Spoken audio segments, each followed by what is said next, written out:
เราจะเดินออกจากหงสาวดีและไม่หวนกลับมาอีกรีบไปเถิดบางจีชวาเจ้าจงไปตามพระนเรศพาผู้คนกลับมาทำเช่นนี้ก็เท่ากับเป็นกบฏต่อหงสาวดีข้าแค่อยากกลับบ้านที่ข้าจะนอนตาหลับไม่ต้องกลัวว่าไหนจะโดนฆ่าบางจีนองเอาไม้พายตีพระนเรศจนสิ้นสติบังอาจนักเจ้าสอนลูกเจ้าเยี่ยงนี้งั้นหรือเพื่อกำจัดศัตรูมีว่าด้วยหนทางใดข้าก็ทำได้ทั้งสิ้นกระหม่อมขอพระราชทานพระราชานุญาตให้นเรศไปอยู่เสียที่พิษณุโลกเถิดพระเจ้าค่ะการไปศึกล้านช้างครานี้จะว่าไปก็มีข้อดีอยู่บ้างข้าจะได้เจอหน้าพระนเรศสักคราพาลงคนตายหมดเลย พระนเรศออกให้ทรพิษกันนั้นด้วยเจ้าพี่คอยฟังข่าวแล้วค่อยทำบุญอุทิศส่วนกุศลให้น้องชายนอกไส้ของท่านในภายหลังเถิดทุกคนคิดว่าข้าต้องตายอย่างแน่นอน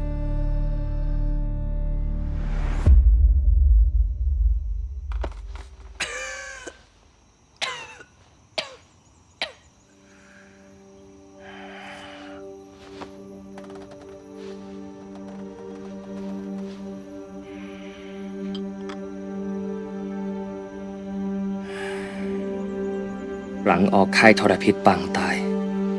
ข้ารักษาตัวอยู่แรมปีหงสาวดีเข้าใจว่าข้าอ่อนแอลงจึงสิ้นความระแวงในตัวข้าสารจากท่านมังจีชวาพระเจ้าค่ะ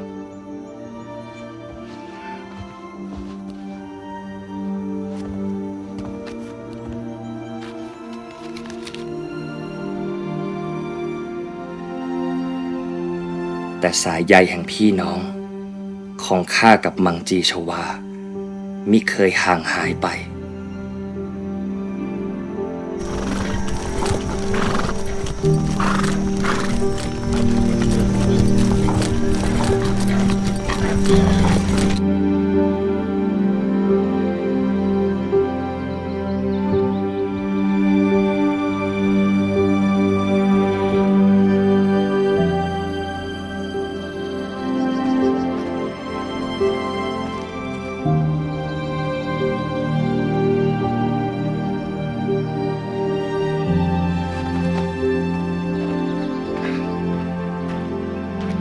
น้องพี่เจ้าแข็งแรงดีแล้วใช่หรือไม่โชคดีที่ข้ารอดตายมาได้เจ้าพี่น้องข้าม้าของข้าบาดเจ็บระหว่างทางเลยมาช้าไปข้ารอได้ข้ารู้ว่ายังไงเจ้าพี่ก็ต้องมาวันอุตรายันของทุกปีเราสัญญากันว่าจะมาพบกันที่นี่ยังดีที่ข้ามาทัน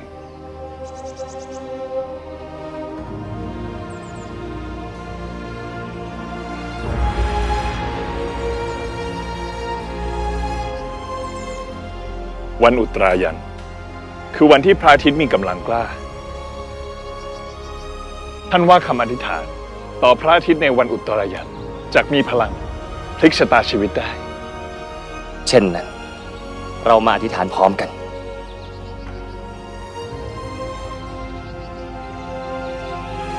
ข้าขออธิษฐานให้สองแผ่นดินอยู่ร่วมกันด้วยความสงบสุขเป็นบ้านพี่เมืองน้องกันตลอดไป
เรียกพวกเจ้ามาในวันนี้ ก็ด้วยมีการสำคัญด้วยพระเจ้าล้านช้าง ส่งราชสารแจ้งมาว่าเหล่าบรรดาเสนาอามาตย์พากันแข็งเมือง จึงขอให้หงสาวดียกทัพไปปราบปราม ขอเดชะ ด้วยพระเจ้าอยู่หัวทรงพระประชวรกระหม่อมขออาสานำทัพขึ้นไปปราบปรามพวกกบฏเองพระเจ้าค่ะ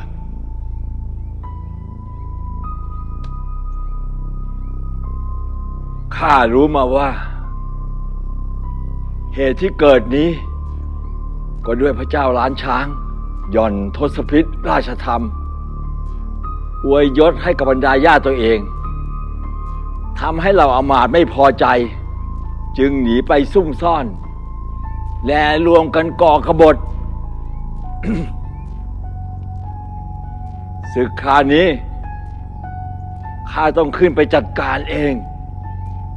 พวกเจ้าจงไปจัดเตรียมกองทัพไว้ให้พร้อม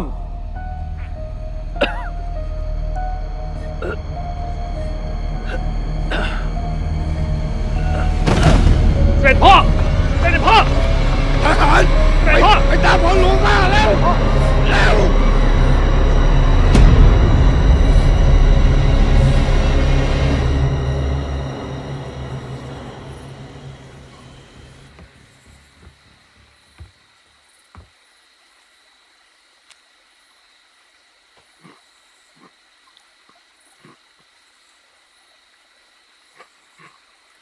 มังจีนอง กระไรหรือเจ้าพี่ หยุดกินก่อนเถิด ข้าเห็นแล้วรำคาญลูกตานัก สำคัญก็หันไปทางอื่นสิ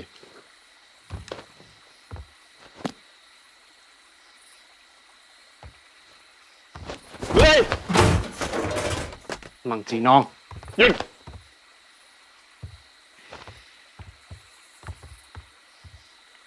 พวกเจ้าอย่าตีกัน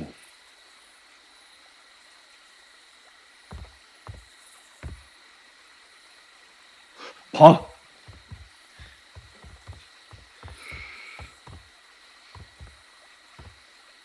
เสด็จปู่เป็นเช่นไรบ้างพระเจ้าค่ะ ราชการไม่สู้ดี หมอหลวงไม่ให้ออกไปไหน ข้าจะต้องไปปราบกบฏที่ล้านช้างแทนพระองค์ พวกเจ้าอยู่ที่นี่คอยดูแลเสด็จปู่ให้ดี หากมีเหตุอันใด ให้เร่งส่งข่าวถึงพ่อในทันที พระเจ้าค่ะ และที่สำคัญ การที่เสด็จปู่ประชวรครั้งนี้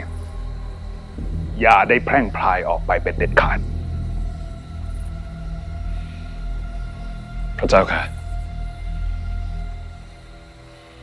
พระเจ้าบุเรงนองพระชนมายุล่วง60 กว่าปี อาการประชวรคลานี้มิใช่เรื่องเล็กน้อย หากเป็นสัญญาณว่า หงสาวดีอาจใกล้ถึงคลาผัดแผ่นดิน และแม้ว่าจะได้แต่งตั้งพระมหาอุปราชามังชัยสิงห์เป็นผู้สืบราชบัลลังก์แล้วก็ตาม หากสิ้นบารมีของพระเจ้าบุเรงนองแล้วไซอาจมีผู้หวังแย่งชิงบัลลังก์ก็เป็นไปได้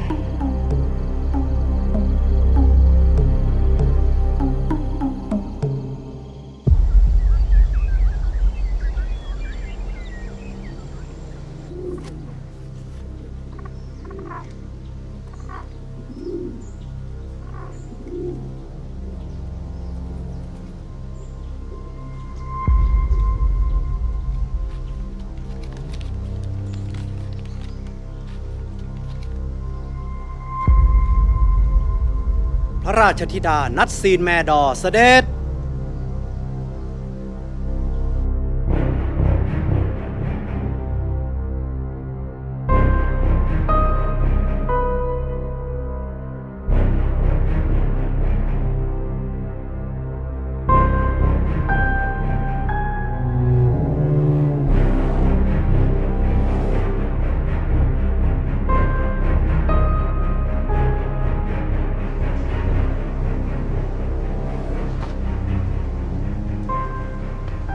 เสด็จพ่อมีรับสั่งหาลูก มีแจ้งว่ามีเหตุอันใด พระเจ้าบุเรงนอง พระเจ้าลุงของลูกทรงพระประชวรสมควรที่เราจะต้องเข้าเฝ้าสักการะ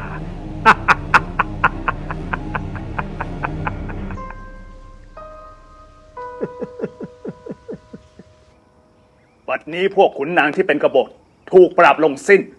พระเจ้าล้านช้างสำนึกในพระกรุณา ได้ถวายช้างงาน1 คู่เครื่องประดับทองคำและแก้วมณีเป็นบรรณาการพระเจ้าค่ะ เครื่องบรรณาการทั้งหลาย เราขอมอบให้พระมหาอุปราชาเป็นบำเหน็จศึก และขอขอบใจในการกระทำที่สำเร็จลุล่วงได้ด้วยดี เป็นพระกรุณาพระเจ้าค่ะ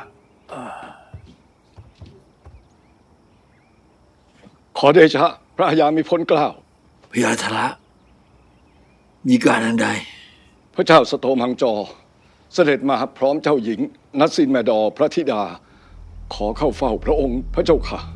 จู่ๆเสด็จมามิมีหมายมาบอกกล่าว เห็นผิดที มิเพียงเท่านั้น พระเจ้าสโตมังจอยังนำไพร่พลมา10,000 บัดนี้หยุดอยู่นอกกำแพงเมืองพระเจ้าค่ะ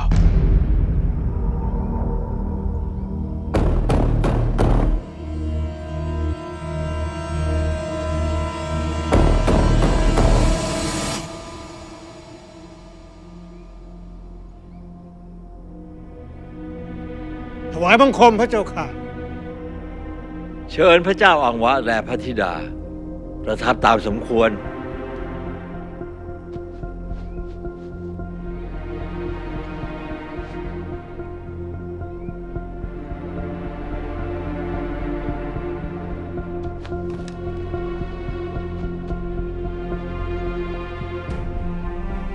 ที่มาหาเราในคราวนี้มิได้แจ้งมาก่อน มีเหตุอันใดหรือ ข้ามีใจระลึกถึงพระเจ้าบุเรงนองผู้เชษฐา จึงมาเข้าเฝ้าเบื้องพระยุคลบาท ตามประสาญาติเท่านั้นพระเจ้าค่ะ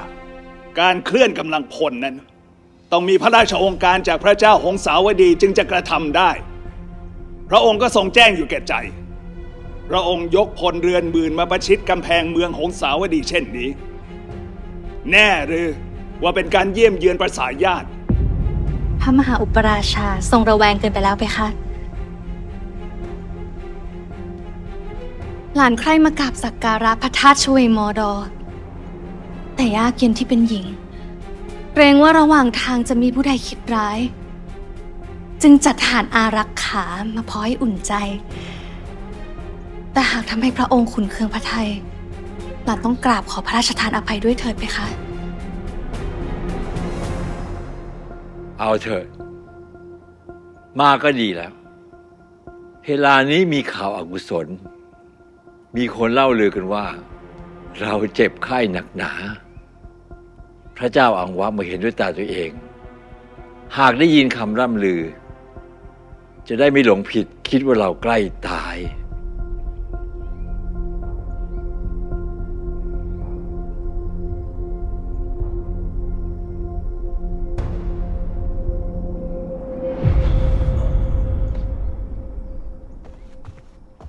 พระเจ้าอังวะไม่ได้มาดีแน่ คงได้ยินมาว่าเสด็จพ่อล้มเจ็บ จึงยกพลมาเพื่อดูลาดเรา ถ้าปล่อยไว้เยี่ยงนี้จะเป็นภัยนะพระเจ้าค่ะ สโตมบางจอ ถึงจะคนละแม่ แต่ก็พ่อเดียวกัน เราถือเป็นน้อง และยังอภิเษกกับพี่สาวของเจ้า นับว่าเป็นญาติถึง2 ชั้น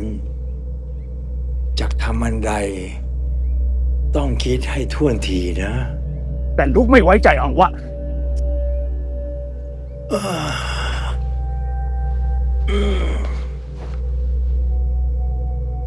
สโตมังจอ ถึงแม้จะมักใหญ่ไฟสูง แต่ก็เกรงใจเราอยู่มากมิกล้าทำอันใดดอก เจ้าไม่ต้องตีตนไปก่อนไข้ข้ายังมิตาย เสวยพระโอสถก่อนเถิดพระเจ้าค่ะ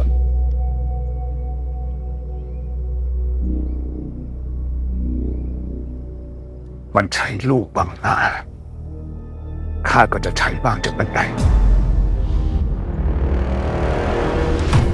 ข้าไม่อภิเษกกับเจ้าหญิงนัดซีนแมดอร์ข้าไม่ได้ชอบพอนาง เจ้าไม่ต้องชอบ แต่เจ้าต้องเข้าพิธีอภิเษกและรับนางเป็นพระชายา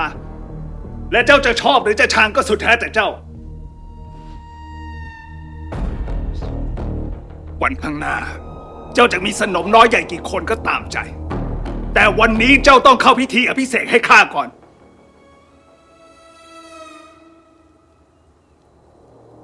พ่อคิดเอานัดซีนแมดอร์มาเป็นตัวประกัน เพื่อควบคุมพระเจ้าอังวะ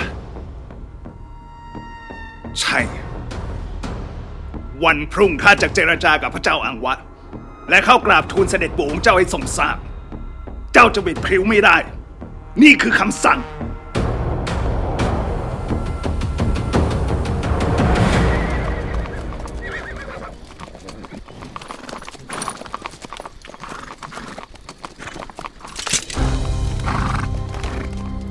เปิดประตูวัง ท่านมังจีชวา ยามวิกาลเยี่ยงนี้ หากไม่มีคำสั่งให้เปิด ก็ เจ้าเห็นตาประจำพระองค์ พระมหาอุปราชามังชัยสิงห์นี่หรือไม่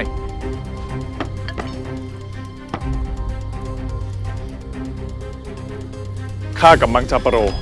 จะออกไปทำราชการลับ ห้ามทุกคนแพร่งพราย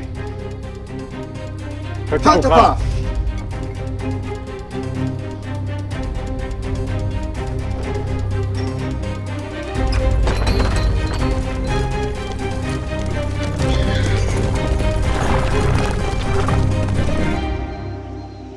เรากลับอังวะกันเถิด มังจีชวาก็หนีไปแล้ว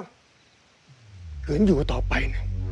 คนมันจะเยาะเย้ยให้ได้อาย ลูกเองไม่ได้อยากอภิเษกกับมังจีชวา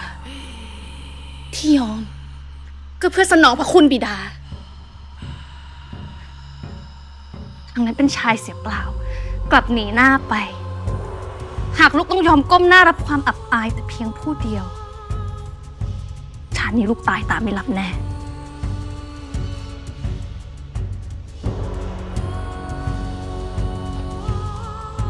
เจ้าคิดจะทำอันใด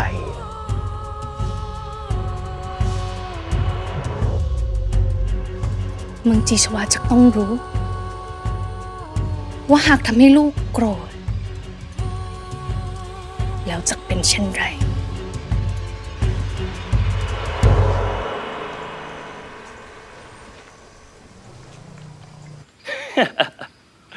ท่านหนีออกจากเมืองแล้วยังกล้าโป้ปด ท่านกลายเป็นคนเช่นนี้ไปได้ ข้านึกไม่ถึงจริง ข้าก็แค่ลองคิด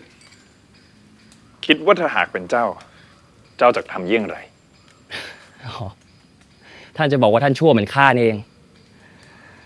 แล้วที่ลักตราประจำพระองค์หนีออกมาเช่นนี้ กลับไปจะมีโทษสถานใดรู้หรือไม่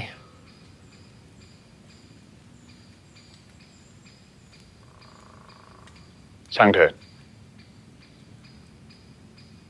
ความผิดข้ออื่นของข้าหนักหนากว่านี้นะ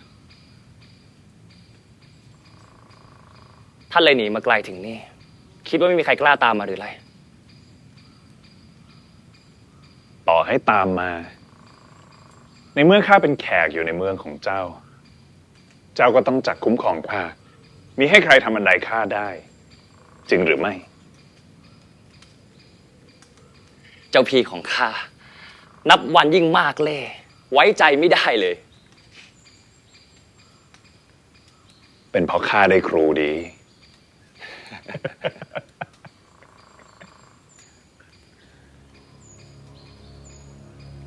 เป็นเพราะเจ้าเอาความคิดตนเป็นใหญ่ แล้วดู มังจีชวาหนีไป นัดซีนแมดอร์ต้องอับอายถ้าโตมังจอก็เจ็บแค้นแทนพระธิดา ข้าจะให้คนไปลากคอมังจีชวากลับมาลัดผิด ที่ขัดคำสั่งข้า มังชัยสิงห์เจ้าอย่าเอาแต่ออกคำสั่ง ผู้ได้มิฟังก็ลงโทษ เจ้าเป็นผู้ปกครองทำเช่นนี้ไม่ได้ ถ้าไม่เด็ดขาดจะปกครองคนได้อย่างไรพระเจ้าค่ะ ปกครองคนด้วยความกลัว อยู่ได้ไม่นานหรอก หาก คนถูกกดขี่ข่มเหงจนทนไม่ไหว ความตายมันก็หาเกรงไม่ คนที่ไม่กลัวตาย จะมีสักกี่คนกัน พระองค์พระชนอายุมากแล้ว พระพลานามัยก็ถดถอย มันพลอยให้พระไทยอ่อนลงด้วยกระมัง เพราะเจ้า เห็นว่าเราชราแล้วล่ะสิ ถึงได้คิดจับคู่ให้มังจีชวาโดยไม่คิดหารือเรา เราบอกเจ้าแล้วว่าสโตมังจอไม่กล้าขังข้อกับเรา แต่เจ้าไม่ฟัง เจ้ากลัวว่าจะคุมพระเจ้าอังวะมิได้ จึงคิดเอาลูกเขาเป็นตัวประกัน เจ้าคิดว่าเราจะตายวันตายพรุ่งหรือไรฮะ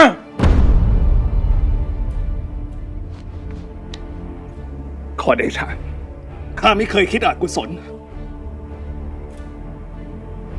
แต่เสด็จพ่อทรงพระประชวรมาหลายเดือนแล้ว พระพลานามัยก็ยากที่จะฟื้นคืน ข้อราชการบ้านเมืองบางเรื่องก็ต้องเด็ดขาดพระเจ้าค่ะ เด็ดขาดเจี้ยงเจ้ากันนั้นเลยฮะ พระเจ้าค่ะ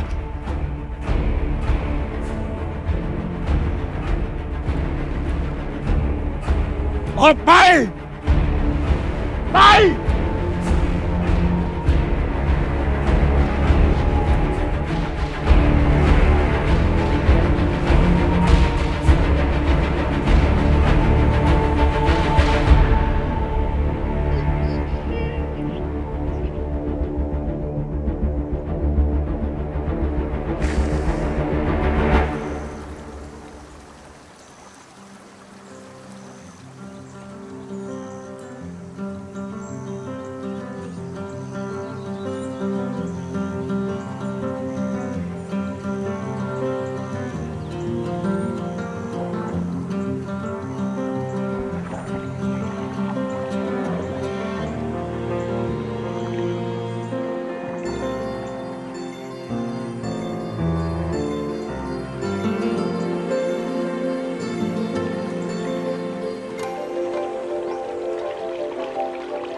สารดวงสองแคว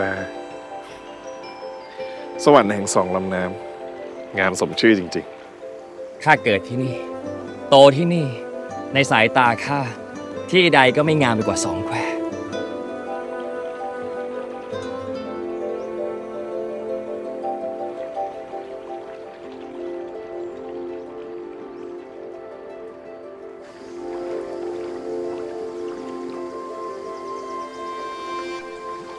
ได้ปลาไหมเล่าไอ้หนุ่ม ยังไม่ได้สักตัวเลยจ้ะลุง วันนี้ข้าก็จับมาได้โขอยู่นะ อ่ะ เอ็งปันไปกิน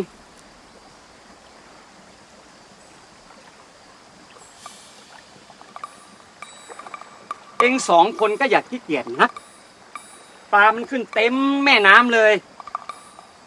มัวแต่นอนเอกเขนกแบบเนี้ย มันจะอดตายเอาน่ะ จ้ะ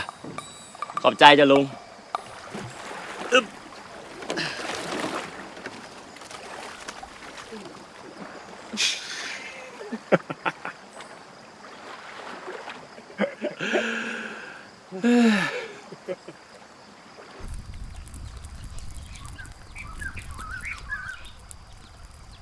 เจ้าอยู่ที่นี่ดูสุขสบาย ไม่เหมือนตอนอยู่หงสาวดี ที่นี่คือบ้านของข้า ข้าอยากไปไหนข้าก็ไป อยากทำอันใดข้าก็ท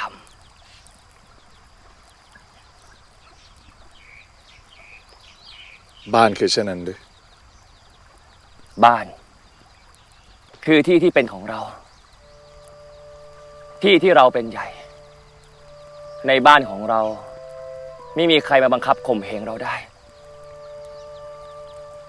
พิษณุโลกคือบ้านของข้า หงสาวดีไม่ใช่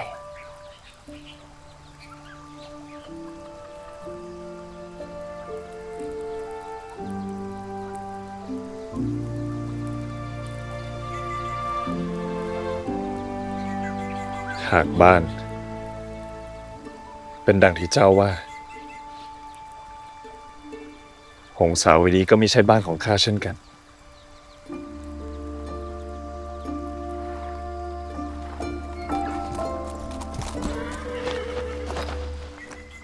ขอเดชะ กระหม่อมมังจาปโรพระเจ้าข้า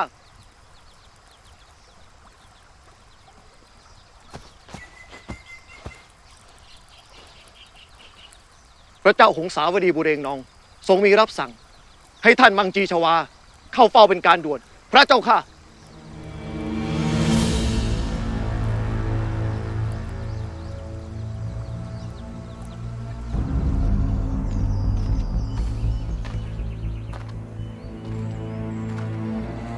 เหตุใดเสด็จปู่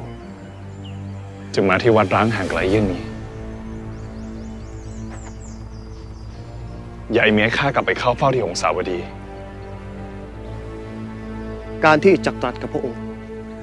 คงให้ผู้ใดรู้เห็นมิได้เป็นแน่พระเจ้าข้า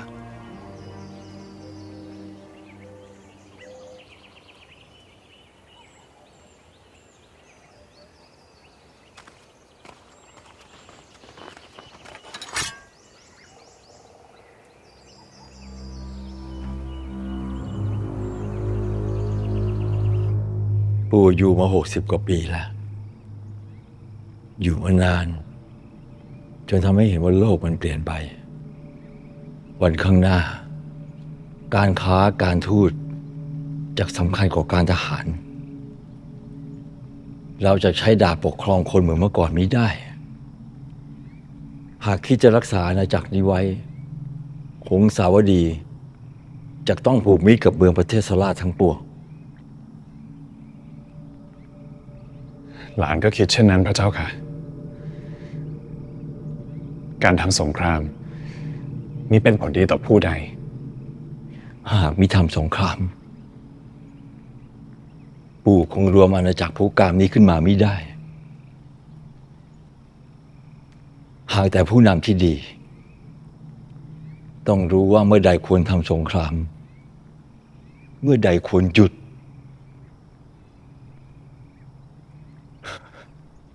เสียดาย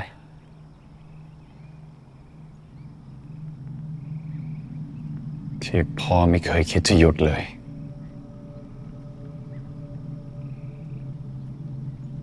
พ่อของเจ้า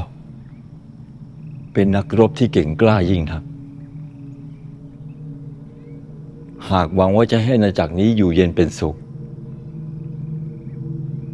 บัลลังก์หงสาวดี ก็มีอาจฝากไว้กับพ่อของเจ้า เสด็จปู่ มังคีชวา ปู่จะให้เจ้าสืบบัลลังก์เป็นพระเจ้าหงสาวดีองค์ต่อไป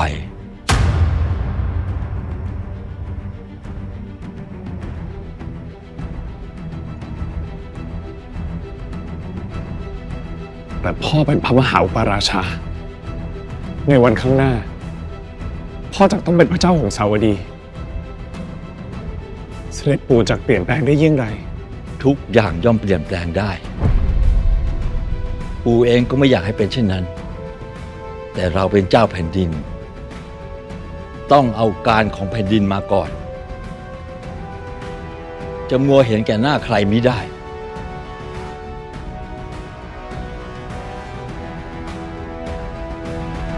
หลังจากปู่ตาย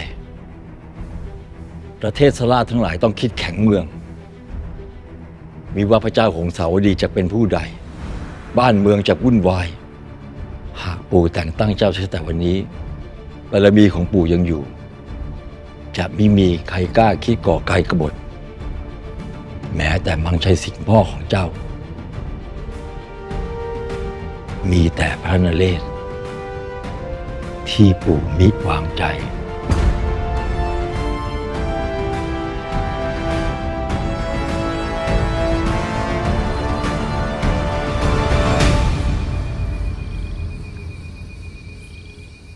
คุณพระนาย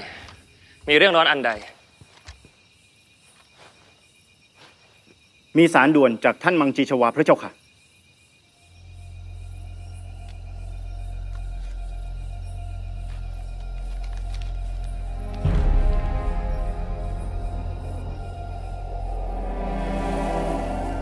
านจะขึ้นเป็นพระเจ้าของสาวดีงั้นเลย เสด็จปู่มีพระประสงค์เช่นนั้น แต่พระองค์ตรัสว่าการนี้จะสำเร็จหรือไม่ ก็ขึ้นอยู่กับเจ้า ใหญ่ขึ้นอยู่กับข้า หากข้าขึ้นเสวยราชย์เจ้าเมืองทั้งหลายในผู้การส่วนใหญ่ล้วนเป็นพระญาติของข้าทั้งสิ้น แม้ไม่พอใจ ก็ยังต้องเกรงในบารมีของพระเจ้าบุเรงนอง แต่พิษณุโลกและอโยธยาหาได้เกี่ยวดอง ซ้ำยังเป็นอริราชศัตรู อาจจะสบช่องพากันแข่งเมืองได้ รันเจ้าเมืองอื่น เห็นว่าอโยธยาและพิษณุโลกแข่งข้อ มีหรือจักอยู่เฉยองค์สาวดีจักต้องเผชิญศึกรอบด้าน แต่หากพิษณุโลกและอโยธยายังสวามิภักดิ์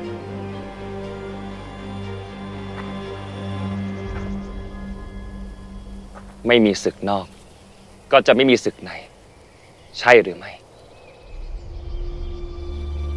น้องพี่องศาวดีจักสงบสุข หรือลุกเป็นไฟ ก็ขึ้นอยู่กับเจ้าแล้ว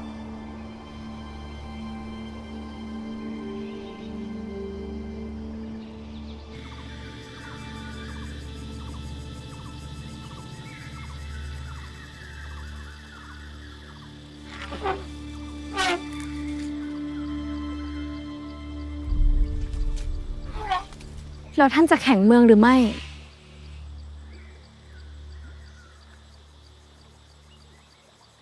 หงสาวดีผลัดแผ่นดินก็เป็นโอกาสเหมาะจริงดังว่า แต่ข้าไม่ได้อยากสู้กับมังจีชวา ที่ข้าสู้ก็เพื่อปลดตัวเองให้เป็นไทยเท่านั้น แต่หากข้าไม่สู้ ยอมสวามิภักดิ์ต่อมังจีชวาต่อไป แล้วข้าจะได้เป็นไทยเมื่อใดล่ะ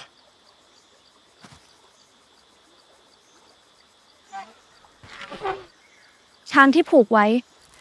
หากเราปลดโซ่มันเมื่อใด มันก็เป็นไทยเมื่อนั้น การนี้ขึ้นอยู่กับเจ้าของโซ่ หาได้ขึ้นอยู่กับช้างไม่มิใช่หรือเปล่าคะ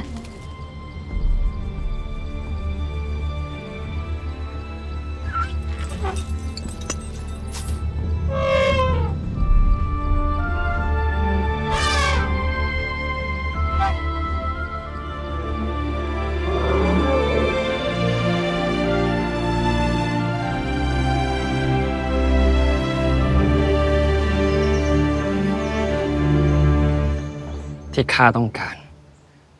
คือเป็นไทยแก่ตัวไม่อยู่ใต้อานัตของผู้ใด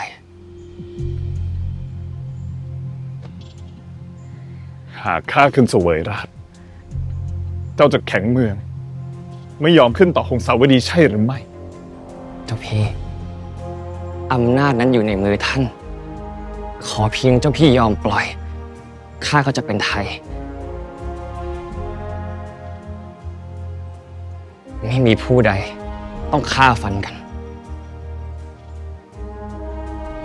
หากเจ้าเป็นไทย แล้วหลังจากนั้นเล่า ข้าก็จะอยู่ข้างท่าน พิษณุโลกจะอยู่ข้างหงสาวดีในฐานะมิตร ยามศึก เราร่วมรบ ยามสงบ เราจะเป็นบ้านพี่เมืองน้องกัน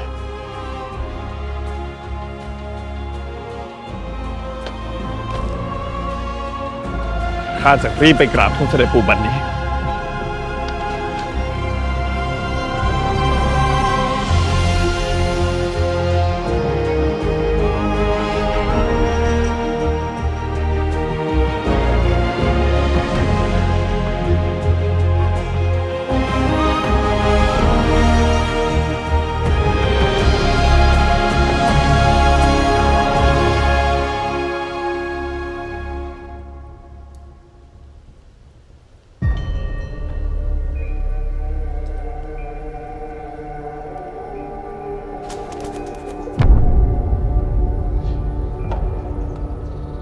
ขอเดชะ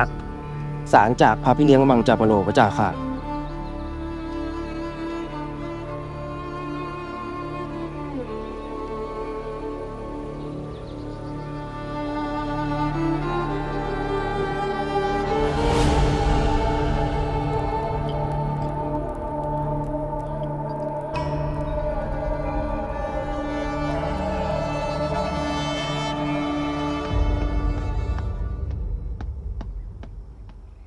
เสด็จพ่อ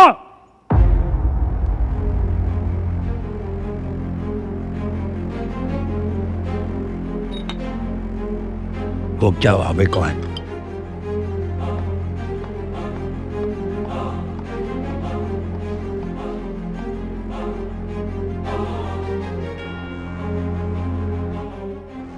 ข้าทำผิดอันใด มังใช้สิ่ง ฟังพ่อ ข้าฝึกอาวุธมาตั้งแต่จำความได้ อายุครบ13 ข้าออกไปลบทำสงครามเคียงข้างท่าน และพระเจ้าตะเบงชเวตี้ ข้ารบชนะศัตรูจนได้พระราชทานนามว่ามังใช้สิงห์ได้อวยยศเป็นพระมหาวราชา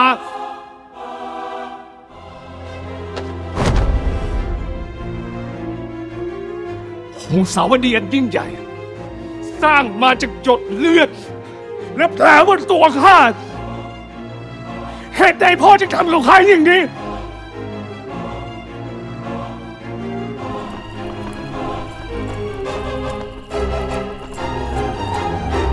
พ่อทำอย่างนี้กับข้าได้ยังไง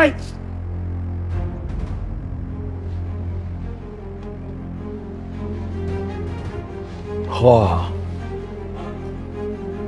และชาวหงสาวดีทุกคนต่างสำนึกในบุญคุณของเจ้า แต่ลูกเอ๋ย เจ้าสร้างอาณาจักรได้ แต่เจ้ามิอาจรักษามันเอาไว้ได้ดอก ข้ารักษามันอยู่ ด้วยดาบของข้า เจ้าจะพาบ้านเมืองไปสู่สงคราม ที่ไม่มีวันจบ จะขึ้นสงครามข้าก่อนชนะหรือจะกลัวไปใหญ่ ข้ารักลูกก็จริง แต่ข้าอาบเลือดต่างน้ำสร้างอาณาจักรคุกคามจนยิ่งใหญ่เช่นนี้ถ้าจะยกให้คนอื่นไม่ได้ ข้าไม่ยอม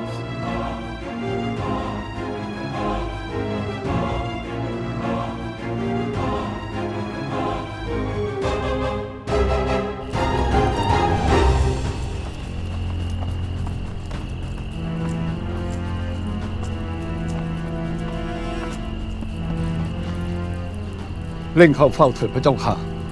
พระเจ้าอยู่หัวทรงมีพระบัญชาว่า ท่านมังจีชวาเสด็จมาเมื่อใด ให้เร่งนำเข้าเฝ้าได้เมื่อนั้นไม่ต้องรังรอ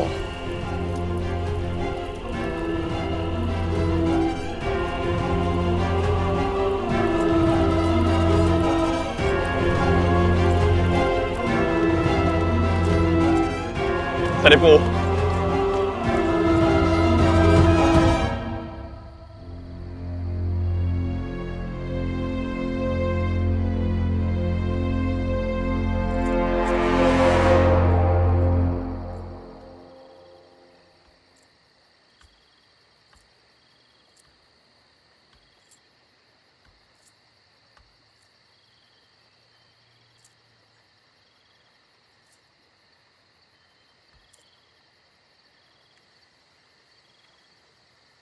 มังจีชวา มากราบเสด็จปู่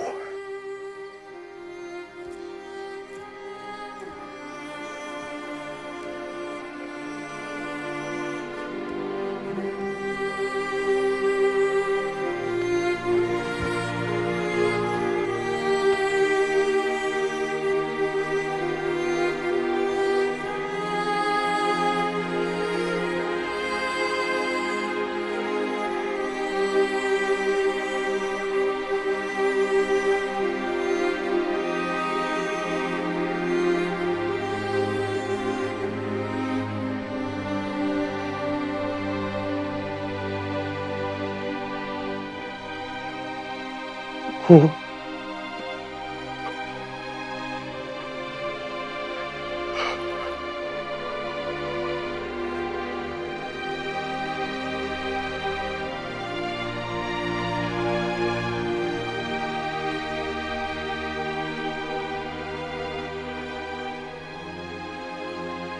งจีชวากลับไปหงสาวดี พร้อมกับความฝันอันยิ่งใหญ่ สันติภาพระหว่างสองแผ่นดิน อยู่ใกล้เพียงแค่เอื้อม แต่โชคชะตา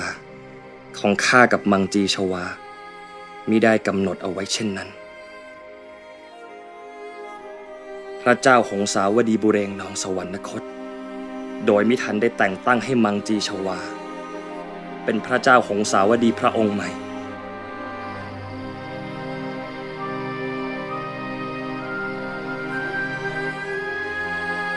ความฝันที่อโยธยากับหงสาวดีจักเป็นบ้านพี่เมืองน้อง จึงดับสูญไปพร้อมกัน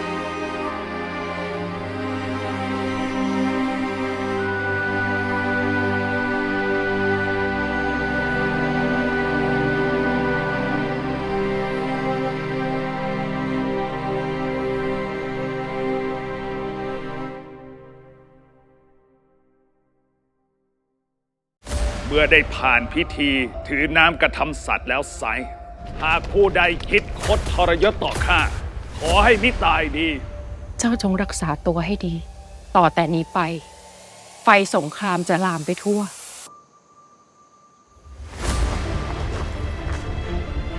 หากเราคุมอังวะไม่ได้ข้าก็ไม่อาจนอนตาหลับ เจ้าจะต้องไปขอขมาพระเจ้าอังวะ และเข้าพิธีอภิเษกกับนัดซีนเมดอร์ ทนไม่ไหวก็ไปกับข้า ในเขตกำแพงเมืองพิษณุโลกข้าเป็นใหญ่ ข้าจะไม่ยอมให้ใครมาทำลายเจ้าพี่ สิ่งใดอันพึงมี หม่อมฉันก็ต้องได้ ดูทีวีช่องวัน31ดูย้อนหลังแอปวันดีที่เดียว พิเศษลูกค้า AAS รับแพ็กเกจวันดีพรีเมียมดูฟรีเดือนแรกกดดอกจัน559 4เหลี่ยมโทรออก